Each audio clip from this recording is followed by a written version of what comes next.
কমলপুর গ্রামে এক কাক বসবাস করত। তাদের দিনকাল খুব একটি ভালো যাচ্ছিল না। খুব দুঃখের দিনকাল কাটছিল তাদের। সে তার ছানার জন্য রান্না বসিয়েছিল এবং তার ছানা এসে তাকে বলতে থাকে, মা মা, আমার খুব খিদে পেয়েছে, তুমি তাড়াতাড়ি রান্না করো, আমার খুব খিদে পেয়েছে। তখন তার মা বলে, এই তো সোনা, হয়ে গিয়েছে, আর কিছুক্ষণ ওয়েট করো সোনা। এই কথা শুনে বাচ্চাটি উড়ে চলে যায়।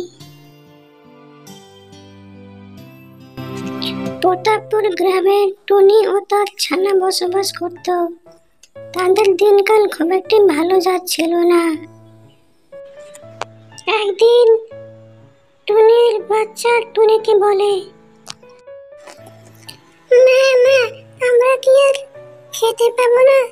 আমরা তো কতদিন কি খাইনি মা, আমরা কি খেতে পাবো না? তখন টুনি তার ছানাকে বলে, কেন পাবে না?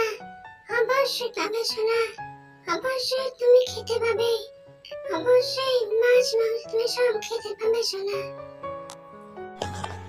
তখন টুনির ছানা টুনিকে বলে, তুমি আমাকে কতদিন কিছু খাওয়াওনি, আমি তোমার কাছে অনেক কিছু খেতে চেয়েছি, কিন্তু তুমি আমাকে কিছু খেতে দাওনি, আমি থাকবোই না তোমার কাছে, চলে গেলাম।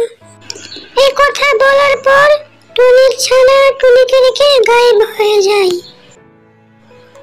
এরপরে টুনি বলতে থাকে, আমি আমার বাচ্চাকে কিছু খেতে দিতে পারলাম না, আমি আর দুনিয়াতে থাকবো না, আমি মরে যাব। এরপরে টুনি একা একাই নিজেকে গলায় ফাঁসি দিয়ে শেষ করে দেয়।